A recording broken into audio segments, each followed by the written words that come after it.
nous avons trois textes. Le premier est tiré de l'Ancien Testament. Il s'agit de 2 Samuel, chapitre 7, les versets 1 à 16.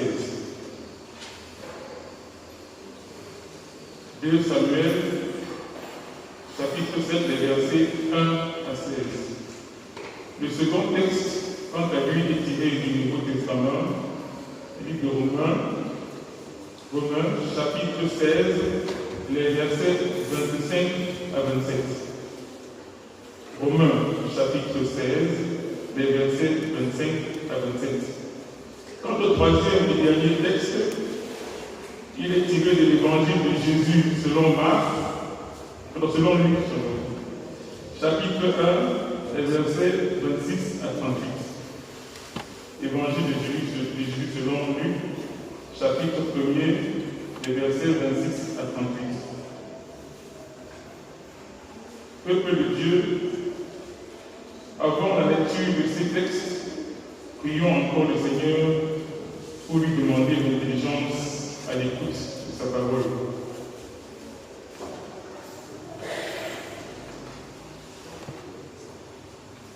Seigneur, l'heure est venue. L'heure de l'écoute de ta parole qui nous donne la vie. Augmente-nous ton esprit qui nous dirige dans la compréhension et la mise en application de ta volonté. Dispose nos cœurs à recevoir la reconnaissance de ces paroles régénératrices. Amen. Oui, c'est à peu près les lecteurs. Oui, c'est à peu près les lecteurs. Ils sont déjà à la lecture, Dieu est fort. Mais c'est vous de tous les chants.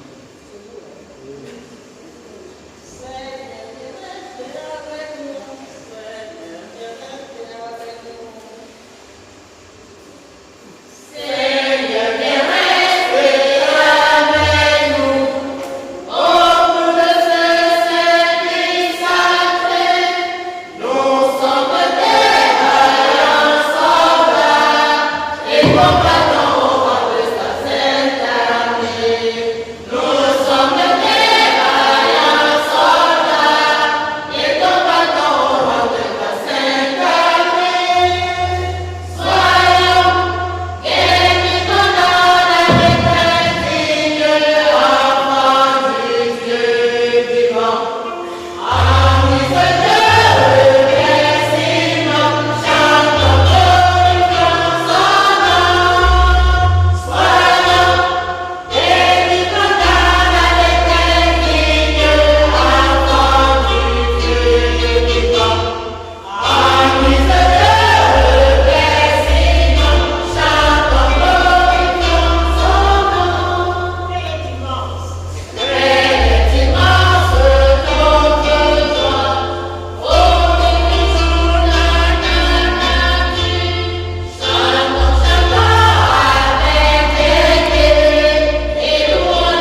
milieu d'une tente.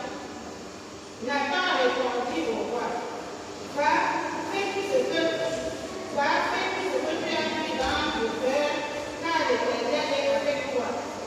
La nuit suivante, la parole de l'Éternel fut adressée à Nathan. Va dire à mon serviteur David, ainsi parle l'Éternel. Est-ce toi qui me bâtirais une maison pour que j'en fasse ma demeure?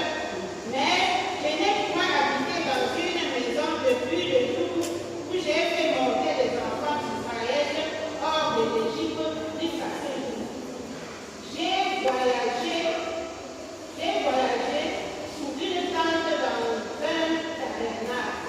Partout où j'ai marché avec tous les enfants d'Israël, elles étaient à chacun des tribus d'Israël, à qui j'avais ordonné de faire le peuple d'Israël.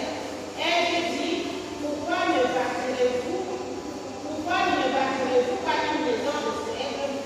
Maintenant, tu diras à mon serviteur David, ainsi parle l'Éternel des armées, j'étais pris au pâturage derrière les brebis pour que tu puisses chercher mon peuple Israël. J'ai été avec toi partout où tu as marché, j'ai examiné tous tes ennemis devant toi et j'ai rendu ton nom grand comme le nom des grands qui sont sur la terre. J'ai donné une demeure à mon peuple, à Israël, et j'ai planté pour qu'il soit poussé et ne soit plus agité, pour que les méchants ne l'oppriment plus comme auparavant. Et comme à l'époque où j'avais établi des jugements sur mon peuple d'Israël, je t'ai accordé du repos en te délivrant de tous tes ennemis. Et l'Éternel t'annonce qu'il te créera une maison. Quand tes jours seront accomplis et que tu seras couché avec tes pères, je lèverai ta prospérité après toi, celui qui sera sorti de tes entrailles, et j'affermirai ton règne. Ce sera lui qui bâtira une maison à mon nom, et j'affermirai pour toujours le trône de son royaume. Je serai pour lui un père et il sera pour moi un fils. S'il fait le mal, je le chasserai avec la verge des hommes et avec le fou des enfants des hommes. Mais ma grâce ne se retirera point de lui, comme je l'ai retiré de sa vie, que j'ai retiré devant moi. Ta maison et ton règne seront pour toujours assurés, ton trône sera pour toujours assuré. Amen.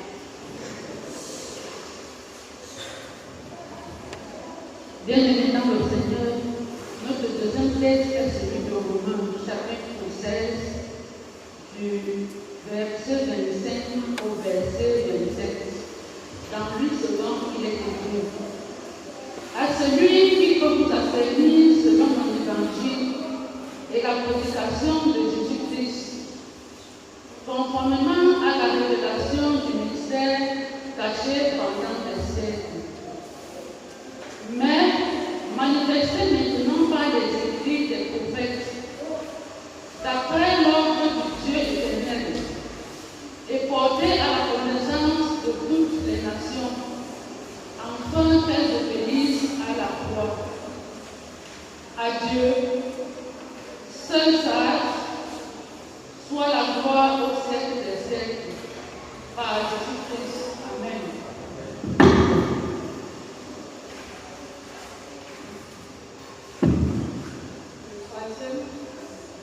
Le troisième texte est tiré de l'Évangile selon Luc, chapitre 1, des versets 26 au verset 38. Là, il est écrit dans la version plus seconde.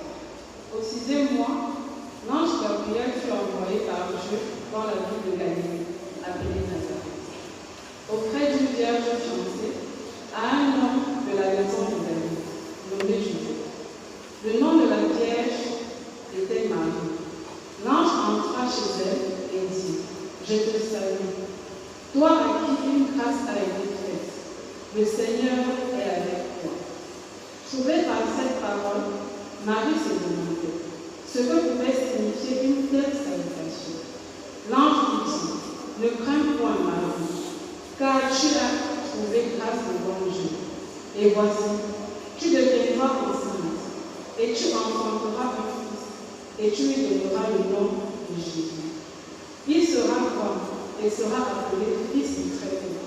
Et le Seigneur, Dieu lui donnera le trône de David, son père. Il régnera sur la maison de Jacob éternellement, et son règne n'aura point de fin. Marie dit à l'ange, comment cela se fera-t-il, puisque je ne connais point d'homme? L'ange lui répondit, le Saint-Esprit viendra sur toi, et la puissance du Très-Haut te couvrira de son nom. C'est pourquoi le Saint-Enfant qui naîtra de toi sera appelé Fils de Dieu.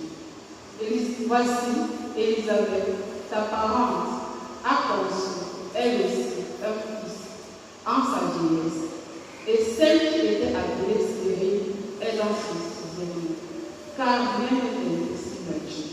Marie dit, je suis la servante du Seigneur, qui me soit fait selon ta parole. Et l'ange la quitta. Hosanna accompagne le prédicateur de Jésus. Hosanna.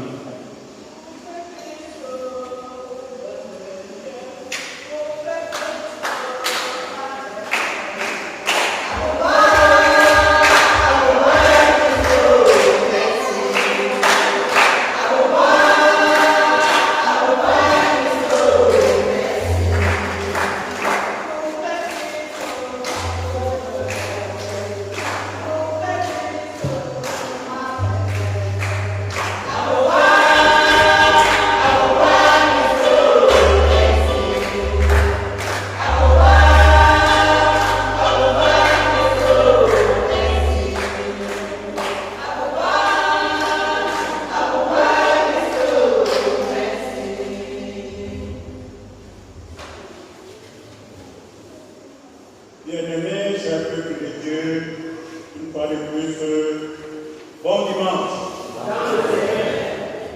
Nous sommes heureux de nous retrouver une fois de plus dans ce sentier, dans le cadre de l'adoration, mais principalement dans cette période de l'attente de la renaissance du Messie dans nos vies, dans nos cités, dans nos communautés et dans nos cœurs.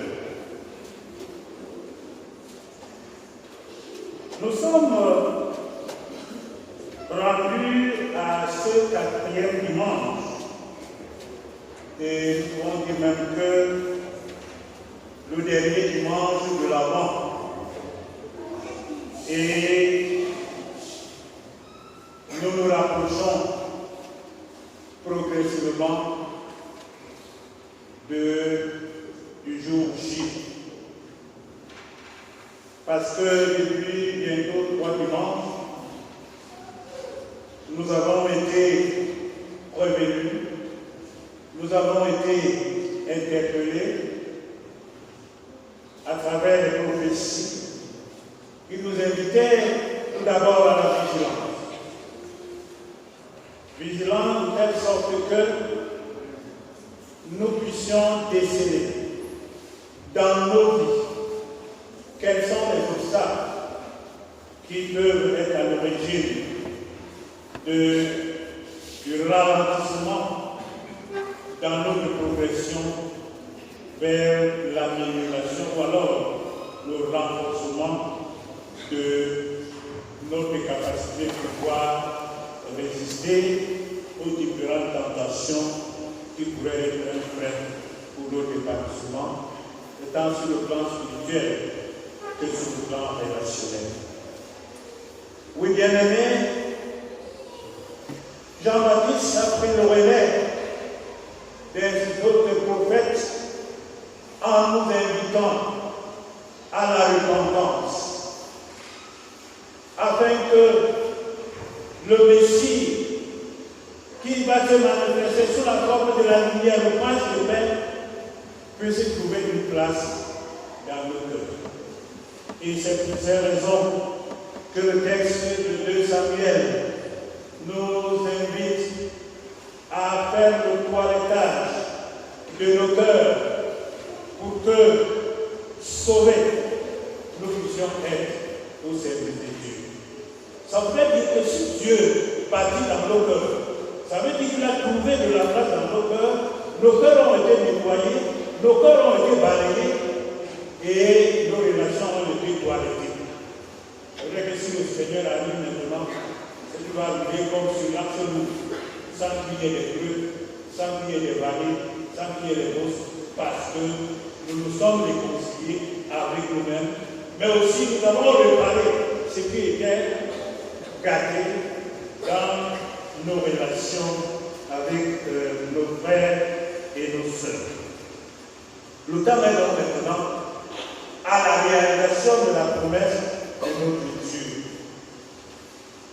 Dieu nous a promis que si nous sommes avec lui, et si Dieu a une place dans notre cœur, alors c'est lui qui bâtira sa résidence dans nos cœurs.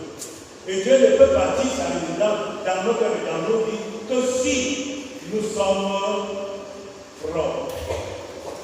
Si nous sommes propres, ça veut dire quoi?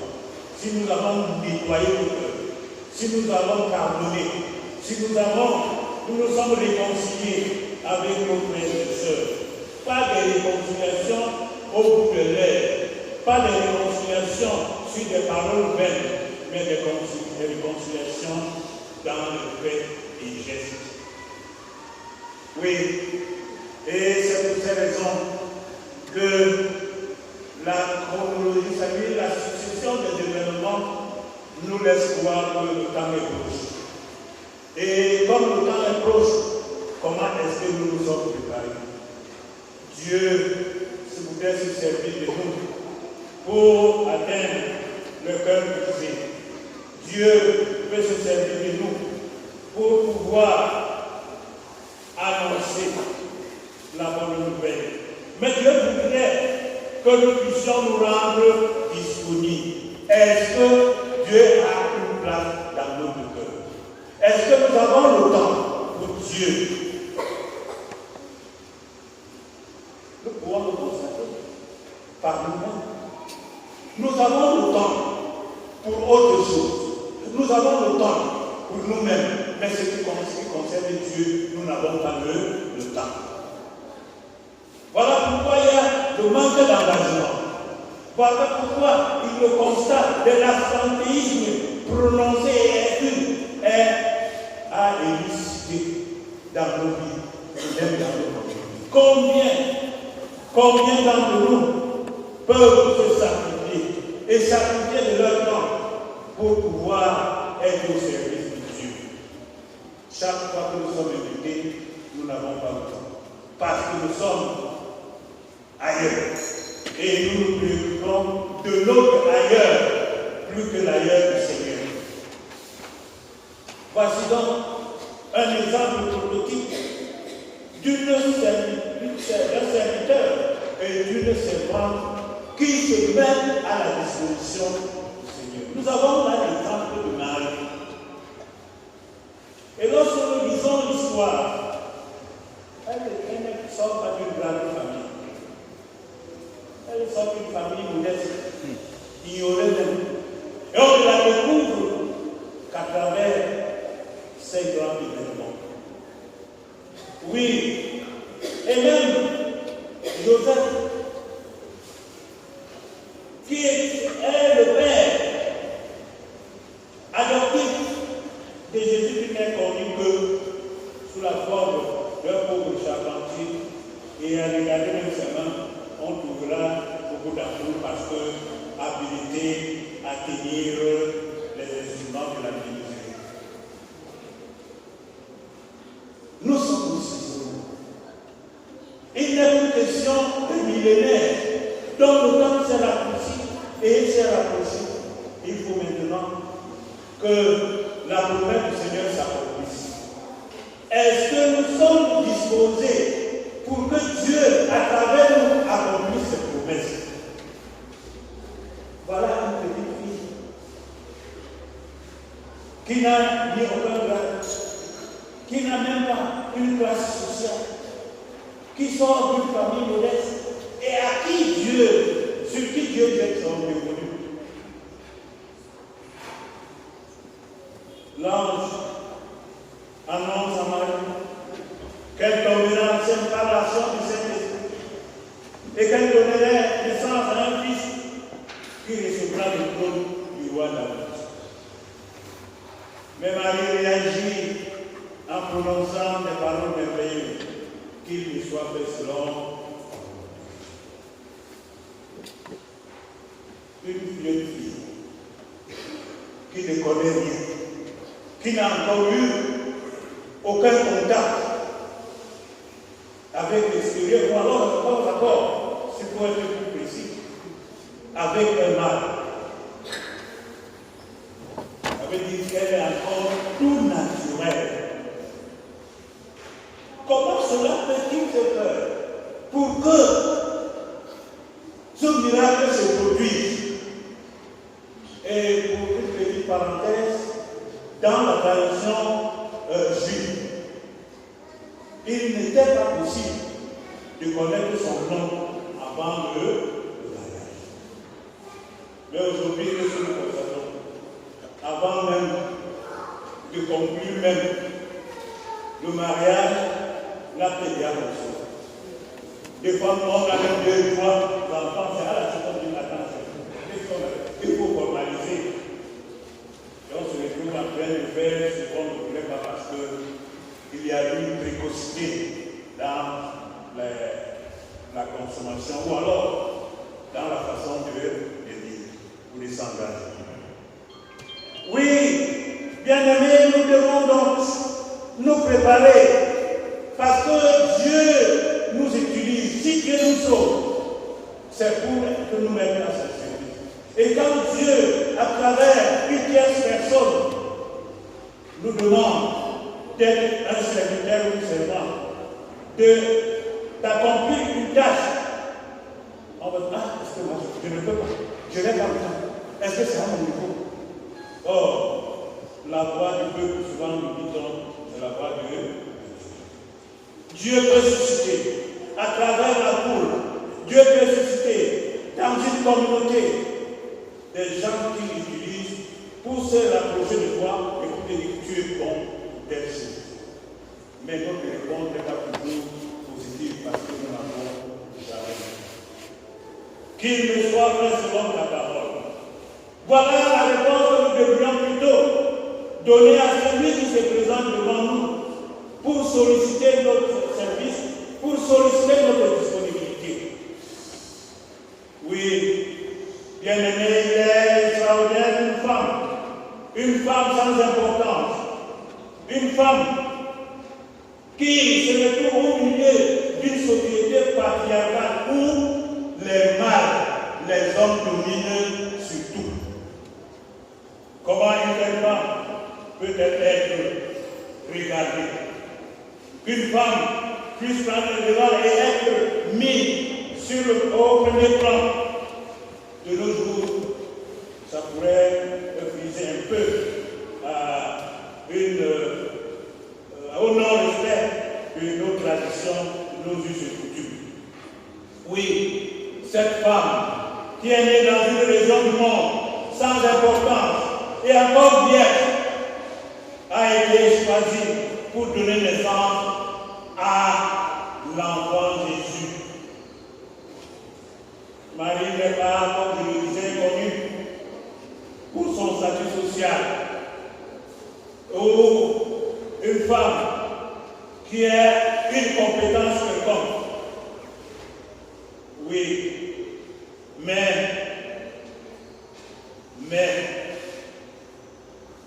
elle est connue par sa foi. Elle est connue par sa foi et sa confiance en Dieu. Voilà le mot de serviteur et de servant que toi et moi nous devons être. Nous devons plutôt dire comme Marie, Seigneur, qu'il me soit fait selon ta parole. Et cela fait que nous avons confiance en Dieu. Quelle que soit la tâche qui nous est confiée, nous ne devons jamais dire, nous ne souhaitons pas être à la place. chacun de nous, Dieu peut choisir qui il veut, quand il veut et comme il veut pour son service. Il suffit tout simplement de se rendre disponible. Oui, Marie accepte. Comme toi et moi, nous devons aussi accepter de servir le Seigneur sans trouver des alibis, sans trouver des excuses, parce que notre foi nous y engage. Oui, bien-aimés, pour nous dire que Marie accepte que son corps devienne le lieu de démonstration que rien n'est impossible à Dieu, et que rien n'est impossible à celui qui croit et qui s'engage au service du Seigneur. La foi de Marie n'a rien à voir avec une soumission aveugle. Pour elle, il s'agit au contraire du choix conscient d'être utilisé dans le plan de Dieu. Dieu a choisi chacun de nous pour une mission particulière. Et Dieu voudrait donc, à travers toi ce matin, réaliser cette promesse. Mais est-ce que tu es disponible? Est-ce que tu es prêt? Même si elle n'était donc pas en mesure de comprendre parfaitement tout ce qu'avaient impliqué les paroles de l'ange, Marie se considérait comme la servante de Dieu et elle était prête à faire part, disons, à faire tout ce que le Seigneur lui demandait. Oui, mon frère, ma soeur, en ce moment, en cette veille de la naissance de la lumière dans notre existence, en cette attente de la renaissance du Messie, le Prince de paix, dans notre cité, nous devons comprendre que la foi et l'obéissance sont un exemple comme celui de Marie, particulièrement pour nous tous qui aspirons à continuer à demeurer les fidèles et les disciples de Jésus. Si véritablement nous sommes engagés à la suite de Jésus et si nous nous rendons disponibles pour continuer la mission, alors nous devons dire comme Marie que la volonté de Dieu soit faite. Ensemble, que la volonté de Dieu soit faite et que sa parole se manifeste en nous. Oui, quand Dieu vous parle, et vous montre sa volonté, que vous devez le servir d'une manière précise, alors rendez-vous disponible. Oui, rendez-vous disponible. Est-ce que vous êtes aussi disposé comme Marie pour servir le Seigneur? Si c'est le cas, dites oui, que la volonté de Dieu se manifeste en moi. Je l'ai passé vite. Oui. Oui, vous avez pris cette décision. La décision de faire de votre vie un sacrifice vivant. Seul et agréé à Dieu. Puissons-nous avoir la foi et dire comme Marie que ta volonté soit faite et que ta parole demeure en moi. Bien-aimé, que chacun médite encore cette réponse de Marie. Il doit être une réponse d'engagement et une réponse d'une servante accomplie, disponible, engagée, une servante bien disposée et un serviteur bien engagé. Que chacun de nous médite ces paroles. Je suis la servante du Seigneur, qu'il me soit fait selon la parole. Amen. Amen. Levons-nous et confessons notre foi chrétienne. Je crois en Dieu, le Père,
au moment des offrandes.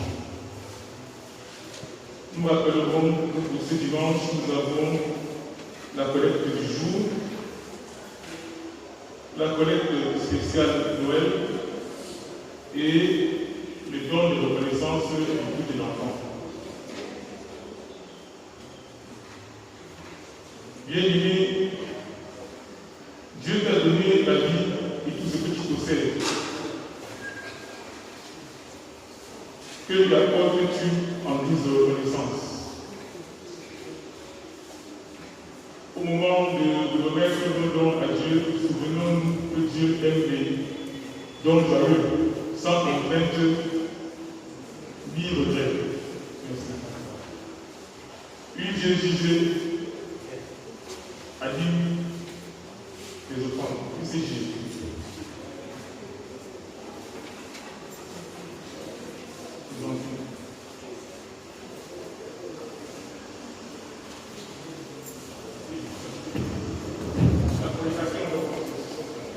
Princes et princesses de notre Seigneur Jésus, voici comment nous allons nous lever pour donner notre collecte de dimanche.